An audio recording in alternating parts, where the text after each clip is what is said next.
ഈ ഞാനിവിടെ വായിച്ചതിൽ ഏതെങ്കിലും ഒരു അംഗീകാരത്തിന് തടസ്സമായി ഗവൺമെന്റ് നിൽക്കുന്നതായിട്ട് അങ്ങേക്ക് ചൂണ്ടിക്കാണിക്കാൻ വേണ്ടി പറ്റുമോ? ഞാൻ വെല്ലുവിളിച്ച് ചോദിക്കുക. ഞങ്ങൾക്ക് ക്രിസ്ത്യൻ മാനേജ്മെന്റ് ആയിരുന്നാലും മുസ്ലിം മാനേജ്മെന്റ് ആയിരുന്നാലും ഹിന്ദു മാനേജ്മെന്റ് ആയിരുന്നാലും വേറെ ഏതെങ്കിലും മാനേജ്മെന്റ് ആയിരുന്നാലും നിയമത്തിന്റെയും കോടതി വിധിയുടെ അടിസ്ഥാനത്തിൽ ഒരേ രൂപത്തിലാണ് സാർ ഇവരെല്ലാവരും ഞങ്ങൾ കാണുന്നത്. സാർ ഈ ക്രിസ്ത്യാനികൾ എന്തോ ശിവൻകുട്ടിക്കെതിരാണ് എന്നുള്ള വരുത്തി തീർക്കാൻ വേണ്ടി ശ്രമിക്കേണ്ട. അങ്ങ് പറഞ്ഞതിൽ ആ ഒരു സ്വരം ഉണ്ടെന്ന് എനിക്ക് തോന്നുന്നു. ഞങ്ങൾക്ക് ഇവരുമായിട്ടൊക്കെ നല്ല അടുപ്പത്തിലാണ്. അത് മോൻസി ജോസഫിന് മാത്രമല്ല ഈ തിരുമേനിമാരുമായിട്ടുള്ള അടുപ്പമുള്ളത്. സാർ ഞാനുമായിട്ട് തിരുമേനിമാരുമായിട്ട് നല്ല ബന്ധത്തിലാണ് സാർ. ഇനി ഏതെങ്കിലും പ്രസ്താവന പത്രക്കാർ വളച്ചൊടിച്ച് കൊടുത്തിട്ടുണ്ടെങ്കിൽ തിരുമേനിമാരുമായിട്ട് സംസാരിച്ചത് അത് ക്ലാരിഫൈ ചെയ്യുന്നതിന് വേണ്ടി ഞാൻ തയ്യാറാണ് സാർ. സാർ നമ്മൾ ആവശ്യമില്ലാതെ വിദ്യാഭ്യാസ രംഗത്ത് ക്രിസ്ത്യാനിയും മുസൽമാനും പിന്നെ ഹിന്ദു എന്നെല്ലാം പറഞ്ഞുകൊണ്ട് ഒരു കുഴപ്പമുണ്ടാക്കായിരുന്നു. ഇപ്പം മര്യാദയ്ക്ക് പോയിക്കൊണ്ടിരിക്കുകയില്ലേ സാർ? എന്തെങ്കിലും പ്രശ്നമുണ്ടെങ്കിൽ സാർ പറഞ്ഞാൽ മതി, നമുക്കത് പരിഹാരം കാണുന്നതിന് വേണ്ടി ശ്രമിക്കാം. പക്ഷേ സുപ്രീം കോടതിയുടെ വിധി മാറ്റി എഴുതണമെന്ന് പറഞ്ഞാൽ അത് ഞാൻ വിചാരിച്ചു നടക്കില്ല. ആവേശത്തിന് പറഞ്ഞു പോയെന്ന് മാത്രമേ ഞാൻ കാണുന്നുള്ളൂ. നമ്മൾ തമ്മിലൊരു പ്രശ്നമല്ല, അത് അവസാനിപ്പിക്കാം നമുക്ക്. ചോദ്യം നിങ്ങൾ ഓൾറെഡി ഉത്തരം പറഞ്ഞതാണ്. അല്ല സാർ, മനസ്സിലായില്ലെങ്കിൽ വീണ്ടും മനസ്സിലാക്കിയില്ല. വിൻസെന്റ്, ഞാൻ വേറെ ഒന്നും വിൻസെന്റ് പറഞ്ഞില്ലല്ലോ. സഭാ നേതൃത്വം നിലപാട് വ്യക്തമാക്കിയിട്ടുണ്ട് സാർ. തിരുവനന്തപുരം ലറ്റിൻ രൂപതയുടെ അഭിമന്യനായ ഡോക്ടർ, ഞാൻ ഒറ്റ സെക്കൻഡ് നിർത്താം സാർ, വളരെ ഗൗരവമുള്ള വിഷയമാണ്. ഡോക്ടർ തോമസ് ജെ നെറ്റോ പറഞ്ഞു ഇവിടെ ഭിന്നശേഷിക്കാരായവർക്ക് നിയമനം കൊടുക്കുന്നതിന് എതിരല്ല സാർ. കേരളത്തിൽ ഇതുപോലെ തന്നെ സഭാ നേതൃത്വവുമായി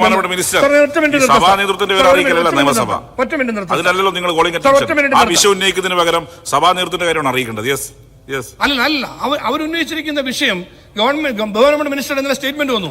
അവരെല്ലാം ഇത് ഭിന്നശേഷിക്കാർക്ക് കൊടുക്കാതിരിക്കുകയാണ്. അതുകൊണ്ട് കൊടുക്കാൻ തയ്യാറാണെന്ന് അവർ വ്യക്തമാക്കിയിട്ടുണ്ട്. ഗവൺമെന്റ് ഇക്കാര്യത്തിൽ ഇടപെട്ട് എത്രയും പെട്ടെന്ന് മുഴുവൻ അധ്യാപകർക്കും നിയമന അംഗീകാരം കൊടുക്കാനും ഈ പ്രശ്നം പരിഹരിക്കുന്നതിനും വേണ്ടി ബഹുമാനപ്പെട്ട പൊതുവിദ്യാഭ്യാസ വകുപ്പ് മന്ത്രി ആത്മാർത്ഥമായ ഒരു നടപടിയിലേക്ക് വരണം, ഇടപെടൽ നടത്തണം. ഭിന്നശേഷിക്കാരായിട്ടുള്ള വ്യക്തികൾക്കും മറ്റുള്ളവർക്കുമുള്ള അവകാശങ്ങൾ തുല്യമായി ലഭിക്കുന്നുണ്ടെന്ന് ഉറപ്പാക്കുന്നതിനുള്ള നയരൂപീകരണത്തിന്റെ ഭാഗമായി വിവിധ സർക്കാർ ധനസഹായത്തോടു കൂടി പ്രവർത്തിക്കുന്ന സ്ഥാപനങ്ങൾ നിശ്ചിത ശതമാനം സംവരണം ഉറപ്പാക്കുന്ന വ്യവസ്ഥയാണ് ഭിന്നശേഷി സംവരണം എന്നുകൊണ്ട് ഉദ്ദേശിക്കുന്നത്. 1995 persons with disabilities act section 33 പ്രകാരം കാഴ്ച പരിമിതർ, ശ്രവണ പരിമിതർ, ചലനശേഷി പരിമിതർ, സെറിബ്രൽ പാൾസി എന്നീ വിഭാഗത്തിലായി 3% ഭിന്നശേഷി സംവരണം പാലിച്ച് എല്ലാ എസ്റ്റാബ്ലിഷ്മെന്റുകളും നിയമനം നൽകേണ്ടതായിട്ടുണ്ട്. തുടർന്ന് പുറപ്പെടുവിച്ച RPWD ആക്ട് 2016 സെക്ഷൻ പ്രകാരമാണ് ഈ കാര്യങ്ങൾ നടന്നുകൊണ്ടിരിക്കുന്നത്. സാർ, ഇവിടെ ബഹുമാനപ്പെട്ട മന്ത്രി സൂചിപ്പിച്ചതുപോലെ, ബഹുമാനപ്പെട്ട മുൻമന്ത്രി സൂചിപ്പിച്ചതുപോലെ ഗവൺമെന്റിനെ സംബന്ധിച്ചിടത്തോളം ഇക്കാര്യത്തിൽ പ്രത്യേകിച്ച് ഒരു വിഭാഗീയമായിട്ടുള്ള സമീപനം ഈ ഗവൺമെന്റിനെ സംബന്ധിച്ചിടത്തോളം ഇല്ല. ഇവിടെ എയ്ഡഡ് മാനേജ്മെന്റിനോടും അതുപോലെ ഗവൺമെന്റ് വിദ്യാഭ്യാസ സ്ഥാപനങ്ങളോടും തുല്യമായ പരിഗണനയാണ് ഈ ഗവൺമെന്റ് വെച്ച് പുലർത്തുന്നത്. സർ, 2016 മുതൽ 2025 വരെ ഇടതുപക്ഷ ജനാധിപത്യ മുന്നണി ഗവൺമെന്റ് അധികാരത്തിൽ വന്നതിന് ശേഷം 1,12,650 നിയമനങ്ങളാണ് എയ്ഡഡ് മേഖലയിൽ മാത്രം നടത്തിയിട്ടുള്ള കാര്യം ഞാനിവിടെ സൂചിപ്പിക്കുകയാണ്. 2016 മുതൽ 2025 വരെയുള്ള കാലഘട്ടത്തിലും നിയമനങ്ങളുടെ കാര്യം പറയാനുണ്ട്. ഇതിൽ വിവിധ തസ്തികകളിലുള്ള അവധി ഒഴിവിലെ നിയമനങ്ങളുണ്ട്, അതുപോലെ സ്ഥാനക്കയറ്റ നിയമനങ്ങളുണ്ട്, ഇതെല്ലാം ഉണ്ട്. സ്ഥിരം തസ്തികകളിൽ ശമ്പള സ്കെയിൽ നടത്തിയിട്ടുള്ള നിയമനങ്ങൾ 36,318 ആണെന്നുള്ള കാര്യം ഞാനിവിടെ സൂചിപ്പിക്കുകയാണ്. സാർ, 2021 മുതൽ 2025 വരെ LDF സർക്കാർ വകുപ്പിൽ നടത്തിയ അധ്യാപക അനധ്യാപക നിയമനം എന്ന് പറയുന്നത് 60,500 എന്നുള്ള കാര്യം ഞാനിവിടെ സൂചിപ്പിക്കുകയാണ്. 1503 ഭിന്നശേഷിക്കാരെ ഈ സർക്കാർ കാലയളവിൽ നിയമിച്ചു. 55 ഭിന്നശേഷിക്കാരുടെ നിയമനം പെൻഡിങ്ങിലുണ്ട്. സാർ ഞാൻ ചോദിക്കുന്നത് ഇക്കാര്യത്തിൽ ഈ എയ്ഡഡ് മാനേജ്മെന്റിന്റെ പിന്നെ നിയമനം, സാധാരണഗതിയിലുള്ള നിയമനത്തിന് അംഗീകാരം കൊടുക്കേണ്ടത് ഗവൺമെന്റ് ആണല്ലോ. ഈ ഞാനിവിടെ വായിച്ചതിൽ ഏതെങ്കിലും ഒരു അംഗീകാരത്തിന് തടസ്സമായി ഗവൺമെന്റ് നിൽക്കുന്നതായിട്ട് അങ്ങേക്ക് ചൂണ്ടിക്കാണിക്കാൻ വേണ്ടി പറ്റുമോ? ഞാൻ വെല്ലുവിളിച്ച് ചോദിക്കുക. ഞങ്ങൾക്ക് ക്രിസ്ത്യൻ മാനേജ്മെന്റ് ആയിരുന്നാലും മുസ്ലിം മാനേജ്മെന്റ് ആയിരുന്നാലും ഹിന്ദു മാനേജ്മെന്റ് ആയിരുന്നാലും വേറെ ഏതെങ്കിലും മാനേജ്മെന്റ് ആയിരുന്നാലും നിയമത്തിന്റെയും കോടതി വിധിയുടെ അടിസ്ഥാനത്തിൽ ഒരേ രൂപത്തിലാണ് സാർ ഇവരെല്ലാവരും ഞങ്ങൾ കാണുന്നത്. സാർ ഈ കോർപ്പറേഷൻ തെരഞ്ഞെടുപ്പും പഞ്ചായത്ത് തെരഞ്ഞെടുപ്പൊക്കെ വന്നതിന്റെ പേരിൽ ക്രിസ്ത്യാനികൾ എന്തോ ശിവൻകുട്ടിക്കെതിരാണ് എന്നുള്ള ഇത് വരുത്തി തീർക്കാൻ വേണ്ടി ശ്രമിക്കേണ്ട. അങ്ങ് പറഞ്ഞതിൽ ആ ഒരു സ്വരം ഉണ്ടെന്ന് എനിക്ക് തോന്നുന്നു.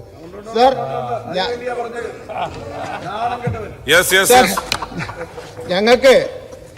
ഞങ്ങൾക്ക് ഇവരുമായിട്ടൊക്കെ നല്ല അടുപ്പത്തിലാണ്. അത് മോൻസി ജോസഫിന് മാത്രമല്ല ഈ തിരുമേനിമാരുമായിട്ടുള്ള അടുപ്പമുള്ളത്. സാർ ഞാനുമായിട്ട് തിരുമേനിമാരുമായിട്ട് നല്ല ബന്ധത്തിലാണ് സാർ. ഇനി ഏതെങ്കിലും പ്രസ്താവന പത്രക്കാർ വളച്ചൊടിച്ച് കൊടുത്തിട്ടുണ്ടെങ്കിൽ തിരുമേനിമാരുമായിട്ട് സംസാരിച്ചത് അത് ക്ലാരിഫൈ ചെയ്യുന്നതിന് വേണ്ടി ഞാൻ തയ്യാറാണ് സാർ. സാർ നമ്മൾ ആവശ്യമില്ലാതെ വിദ്യാഭ്യാസ രംഗത്ത് ക്രിസ്ത്യാനിയും മുസൽമാനും പിന്നെ ഹിന്ദു എന്നെല്ലാം പറഞ്ഞുകൊണ്ട് ഒരു കുഴപ്പമുണ്ടാക്കായിരുന്നു. ഇപ്പം മര്യാദയ്ക്ക് പൊയ്ക്കൊണ്ടിരിക്കുകയില്ലേ സാർ? എന്തെങ്കിലും പ്രശ്നമുണ്ടെങ്കിൽ സാർ പറഞ്ഞാൽ മതി, നമുക്കത് പരിഹാരം കാണുന്നതിന് വേണ്ടി ശ്രമിക്കാം. പക്ഷെ സുപ്രീം കോടതിയുടെ വിധി മാറ്റി എഴുതണമെന്ന് പറഞ്ഞാൽ അത് ഞാൻ വിചാരിച്ചു നടക്കില്ല. നമുക്ക് സുപ്രീം കോടതിയുടെ വിധിയിൽ നിന്നുകൊണ്ട് ഈ പറഞ്ഞതുപോലെ എന്തെങ്കിലും കാര്യങ്ങൾ ചെയ്യണമെങ്കിൽ അതിനെ സംബന്ധിച്ച് നമുക്ക് ആലോചിക്കുന്നതിന് ഒരു ബുദ്ധിമുട്ടുമില്ല സാർ. എല്ലാവരും ആലോചിക്കാം സാർ. അങ്ങൂടെ പറഞ്ഞല്ലോ, അങ്ങൂടെ പറഞ്ഞ് അങ്ങ് എഴുതി തന്ന കത്തിൽ ഇതിൽ പറഞ്ഞിരിക്കുന്നത്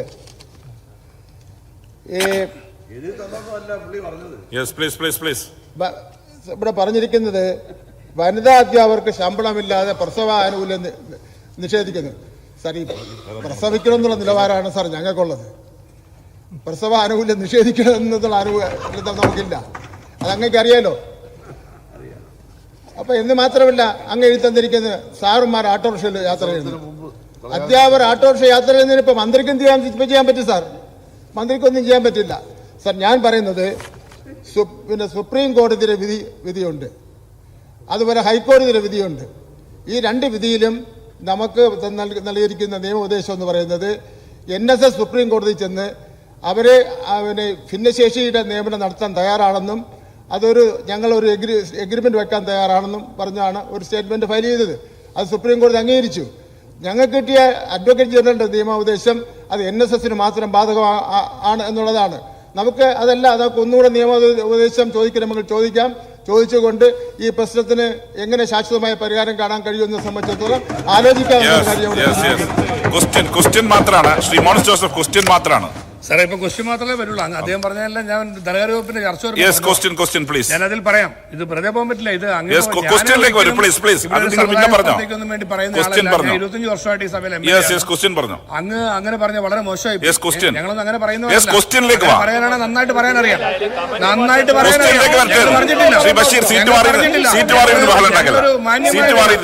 സാർ എന്റെ ചോദ്യം ഞാൻ ബാക്കി കാര്യങ്ങൾ പൊതു ചർച്ചയിൽ പറയാം.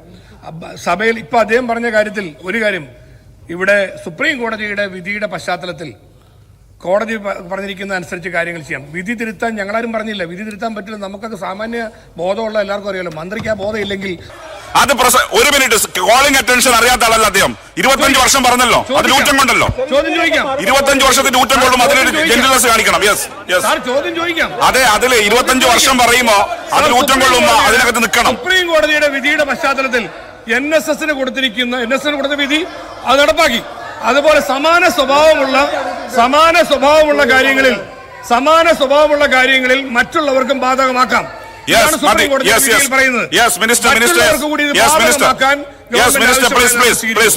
അതിൽ അദ്ദേഹം ഓൾറെഡി പറഞ്ഞു കഴിഞ്ഞതാണ്. അതിൽ സ്റ്റാൻഡ് അദ്ദേഹം ക്ലാരിഫൈ ചെയ്താണ്. Minister please.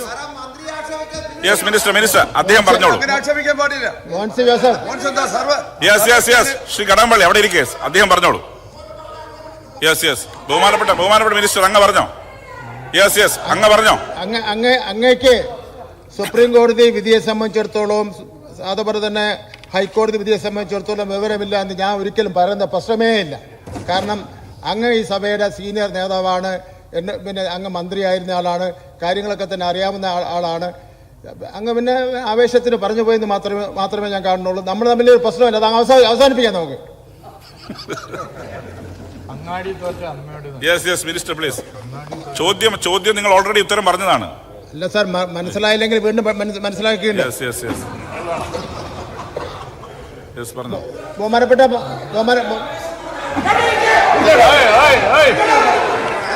Minister please please please.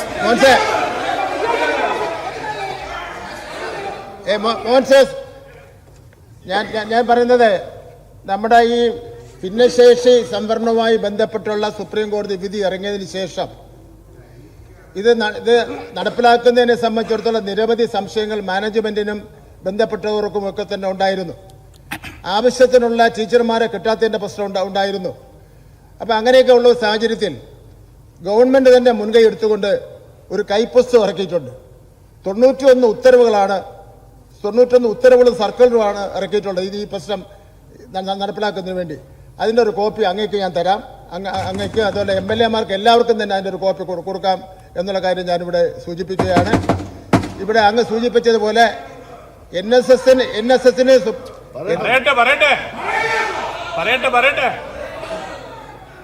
Vincent, ഞാൻ വേറെ ഒന്നും വിൻസെന്റ് പറഞ്ഞില്ലല്ലോ.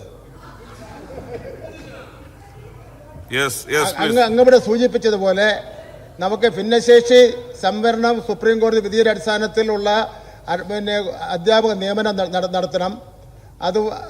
അതിന് തടസ്സമായി നിൽക്കുന്ന എന്തെങ്കിലും കാര്യങ്ങൾ ഉണ്ടെങ്കിൽ നമുക്ക് തീർച്ചയായിട്ടും ഒന്നുകൂടി ആലോചിക്കാം എന്നുള്ള കാര്യം ഞാനിവിടെ സൂചിപ്പിക്കാൻ വേണ്ടി ഞാൻ ആഗ്രഹിക്കുന്നു. ഓർഡർ സബ്മിഷൻസ് ആണ്. സമയകൃത്യത പാലിക്കണമെന്ന് ബഹുമാനപ്പെട്ട അംഗങ്ങളോട് ഒരിക്കൽ കൂടി ചെയർ അഭ്യർത്ഥിക്കുകയാണ്.